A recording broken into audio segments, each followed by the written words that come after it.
குயிக்காக பிரிஞ்சி சாதம் எப்படி செய்யலான்னு பார்க்கலாம். இன்றைக்கி வந்து நான் பிரிஞ்சி சாதமும் பன்னீர் பட்டர் மசாலாவும் தாங்க பண்ணியிருக்கேன். பட்டை, லவங்கம், ஏலக்காய், பிரிஞ்சி எல்லாம் தாளிச்சிட்டு காயெல்லாம் கட் பண்ணி ரெடியாக எடுத்து வச்சுட்டேன். வெங்காயத்தை வதக்கிட்டு அதோட இஞ்சி பூண்டு பேஸ்ட்டு எல்லாம் நல்லா போட்டு இப்போ அதை வதக்கினேன். கொஞ்சமாக கல்லுப்பு சேர்த்துட்டேன். அப்புறம் வந்து தக்காளி போட்டுக்கிட்டேன். தக்காளி எப்போதுமே உடையக்கூடாது பிரியாணியில், அப்போ தான் டேஸ்ட்டு கூடுதலாக இருக்கும். சில பேர் தக்காளியை வந்து நல்ல பேஸ்ட்டு மாதிரி வதக்கிடுவாங்க. அது வதக்கும்போது பிரியாணியோட ஸ்மெல் இருக்காது. அதுக்கப்புறம் நல்லா வதக்கிட்டு மிளகாத்தூள் 2 ஸ்பூன், கொஞ்சமாக உப்பு சேர்த்து நல்லா வதக்கிட்டு அதுக்கப்புறம் அதில் வந்து எல்லா காய்கறியும் ஆட் பண்ணிவிட்டு வதக்கிட்டு நான் வந்து 3 டம்ளர் பாஸ்மதி அரிசி எடுத்திருக்கேன். 3 டம்ளர் பாஸ்மதிக்கு 5 டம்ளர் தண்ணி சேர்த்துருக்கேன்.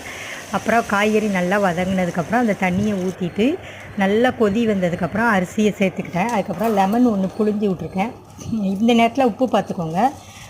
உப்பு இந்த நேரத்தில் பார்த்தா தான் கரெக்டாக இருக்கான்னு பார்த்துட்டு அதுக்கப்புறம் தண்ணி கொஞ்சமாக வற்றினதுக்கப்புறம் இந்த மாதிரி இருக்கும்போது மூடி போட்டு ஒரு விசில் விட்டு இறக்கிடுங்க. சுவையான பிரிஞ்சி சாதம் ரெடி. அப்புறம் பன்னீர் பட்டர் மசாலாவுக்கு வந்து எப்படி செய்யறதுன்னு குயிக்காக சொல்லித்தரேன்.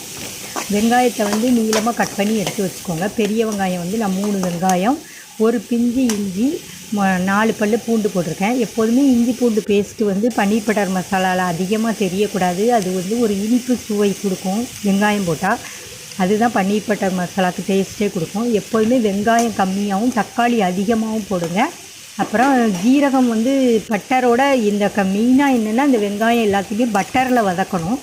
அப்புறம் முந்திரி வந்து ஒரு 10 போட்டிருக்கேன். எல்லாத்தையும் நல்லா வதக்கிட்டு ஆற விட்டு பேஸ்ட்டாக அரைச்சி எடுத்து வச்சுக்கோங்க ரெடியாக.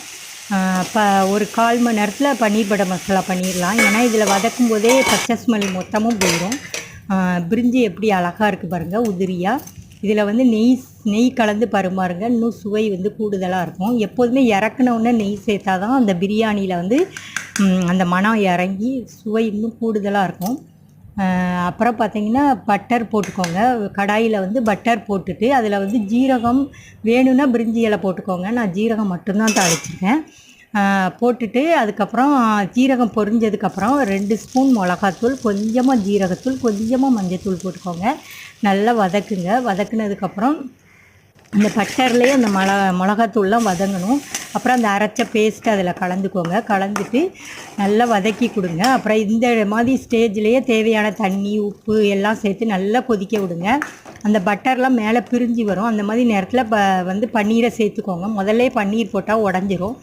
அப்புறம் எப்போதுமே இறக்கும்போது ஒரு துண்டு பட்டரும் கஸ்தூரி மேத்தி இருக்குல்ல, அதை வந்து லைட்டாக சூடு பண்ணி கையிலையே நல்லா அப்படி கசக்கிட்டு போடுங்க. இன்னும் சுவை